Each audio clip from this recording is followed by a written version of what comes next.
বছর পরে একদিন তারা ডাক দিছিলাম, আচ্ছা। যে তোমার সাথে কিছু কথা ছিল, শুনবা? না, শোনার কাম তো শেষ, হ্যাঁ। এখন আর শোনাশুনি দরকার নেই। আচ্ছা, পরে তুই মনে করেন আমি বাইতে বেরিয়ে তাইলে মনে হয় যে সে যদি আপনাকে গ্রহণ করতো আপনার জীবনটা এরকম হইতো না, না? না।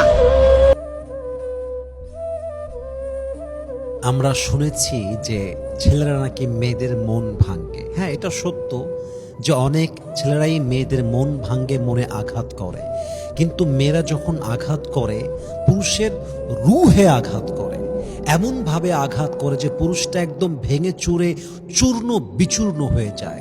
কয়জন মেয়েকে দেখেছেন যে রাস্তায় নেশা করে ওখানেই শেষ হয়ে গেছে? কয়জন মেয়েকে দেখেছেন কষ্টে হার্ট অ্যাটাক করে মারা গেছে? কয়জন মেয়েকে দেখেছেন পাবনায় ভালোবাসায় পাগল হয়ে মেন্টাল হসপিটালে অ্যাডমিশন নিয়েছে? কয়জন মেয়ে আছে? সবই পুরুষ। হার্ট অ্যাটাক করে কারা বেশি মারা যায়? পুরুষরা মারা যায়। পাবনায় কাদের সংখ্যা বেশি? পুরুষদের সংখ্যা বেশি। পাগল হয়ে নেশা করে কারা বেশি? পুরুষরা বেশি। এটা মাথায় রাখবেন যে পুরুষরা মেয়েদের মনে আঘাত করে, আর কিছু মেয়েরা পুরুষদের রুহে এমনভাবে আঘাত করে তার আত্মাটা কেঁপে যায়, তার জীবনটা এমনভাবে নষ্ট হয়ে যায়, পুরুষ তার কাজেও মন দেয় না, পুরুষ তার ফিউচারেও মন দেয় না, পুরো ক্যারিয়ার, পুরো জীবনটা ধূলিসাৎ হয়ে নিঃশেষ হয়ে যায়। ঠিক কিনা বলেন সবাই আপনারা?